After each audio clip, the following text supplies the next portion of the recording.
আজকে আমরা ফুলকপির তরকারি বানাচ্ছি। এই তেজপাতা আর জিরা ফোড়ন দেবো। তেল গরম হয়ে গেছে, জিরা ফোড়ন দিয়ে দিলাম।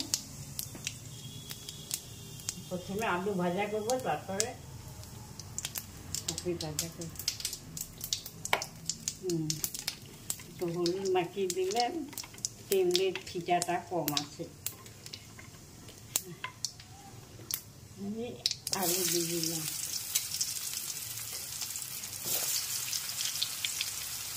এই কপি কেটে রাখা হয়েছে আর গরম জলে ধুয়ে নেওয়া হয়েছে। হ্যাঁ, যদি পোকা পোকা থাকে তাহলে গরম জলে এই জন্য ধোয়া হয়ে গেছে। এর মধ্যে একটু হলুদ দিয়ে দিলাম। আচ্ছা, ততক্ষণ আমাদের এখানে আলু ভাজা হচ্ছে আর এর মধ্যে একটুখানি হলুদ দেওয়া হচ্ছে। আলুগুলো ভাজা হয়ে গেছে, এখন ওগুলোকে আমরা একটা বাসনে বার করে নিচ্ছি। নুন দিচ্ছি না, নুন দেওয়া হয়নি, এই জন্য আবার আলুগুলোকে দেওয়া হয়ে গেছে।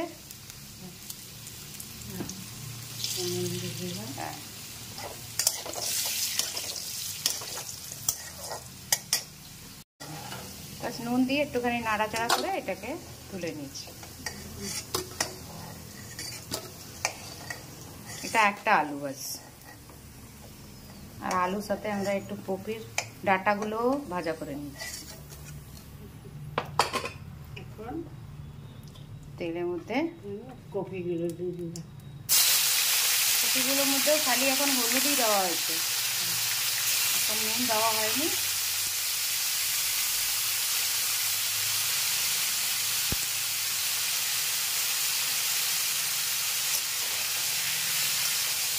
হলুদ দিয়ে কপিগুলোকে ভাজা করে নিচ্ছি। আর একটু হলুদ লাগবে, হলুদ দিলাম।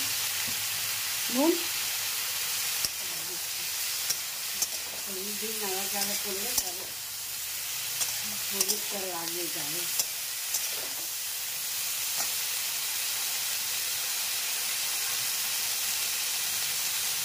একটুখানি নুন দেওয়া হয়েছে, যে যেমনি নুন খান এমনি নুন দিয়ে দিই। একটু স্টিম করে একটু সময় রেখে দেবো, কিছুক্ষণের জন্য এটা ঢেকে রেখে দেবো 5 মিনিটের জন্য। আদলাটা কুড়িয়ে নিয়ে আমরা একটা আদার পিস নিয়ে ওটাকে কুড়িয়ে নিচ্ছি।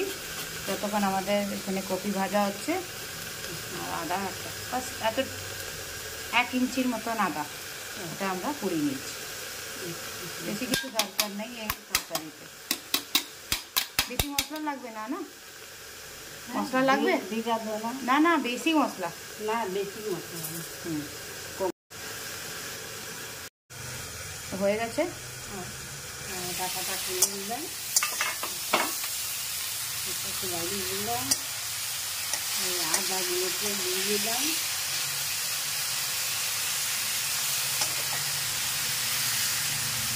আদা যেগুলো আমরা পুড়িয়ে দিলাম ওটাকে এখন তেলের মধ্যে দিয়ে দিচ্ছি। একটু ভাজা ভাজা হয়ে যাবে, তারপরে এটাতে অন্য মশলাগুলো দিই।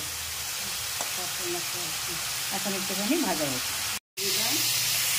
আদাটা আগে দেওয়া হয়েছে, ওটা একটু ভাজা হলো, তারপরে আমরা একটা টমেটো ছোটো ছোটো কেটে ওটাও দিয়ে দিই। এখন একটা বাটিতে তরকারিতে দেওয়ার জন্য এখন একটা বাটিতে আমরা জিরা পাউডার দিয়ে দিলাম। 1 চামচ জিরা পাউডার আর ধনে পাউডার 1 চামচ। জিরা পাউডারটা 1 চামচ থেকে একটু কম, আর ধনে পাউডারটা 1 চামচ থেকে একটু বেশি। চামচ দিয়ে একটু পাউডারটাকে মিলিয়ে দিলাম। লঙ্কা গুঁড়া দিয়ে দিলাম, একটু কাশ্মীরি মির্চ দেওয়া আছে।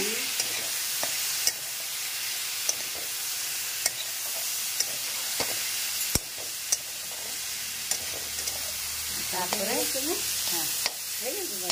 তারপরে এর মধ্যে আমরা যে মশলাটাকে আমরা জলে ভিজিয়ে রেখেছিলাম ওটাকে আমরা দিয়ে দিলাম।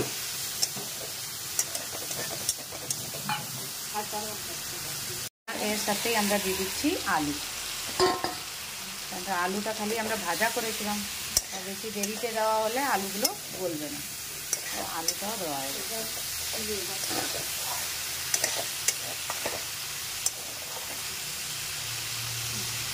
কাঁচা লঙ্কাটা চিড়ে দিয়ে দিলাম।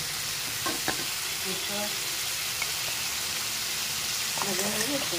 না, আর একটু হবে। অনেকটা ভাজা হয়ে গেছে। গরম মশলা, একটু গরম মশলা দিয়ে দিবি। আধা চামচের মতন আমরা গরম মশলা দিয়ে দিই।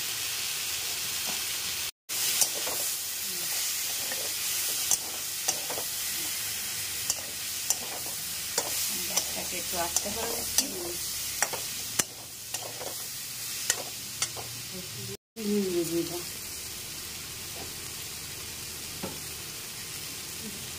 তেজপাতা দিয়ে দিলাম। আদার সাথে না কাঁচা তেজপাতা দিলে ভালো গন্ধ। জল দিয়ে দাও। জল যে যতটা জল দিতে চাই। আগে আমরা একটুখানি জল দিলাম, আর মিক্স হয়ে যাক, তারপরে আবার জল দিই।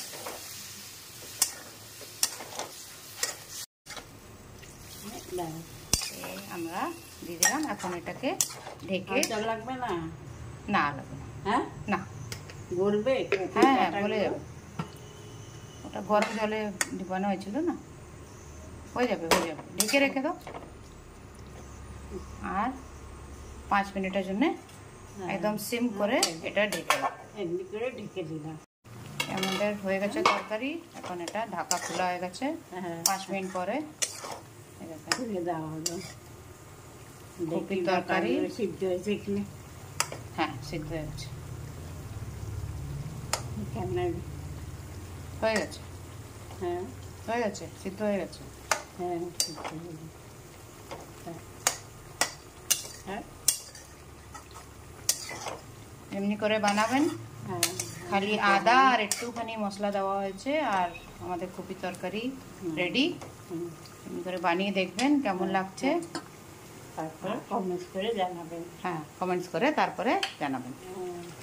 Thank you.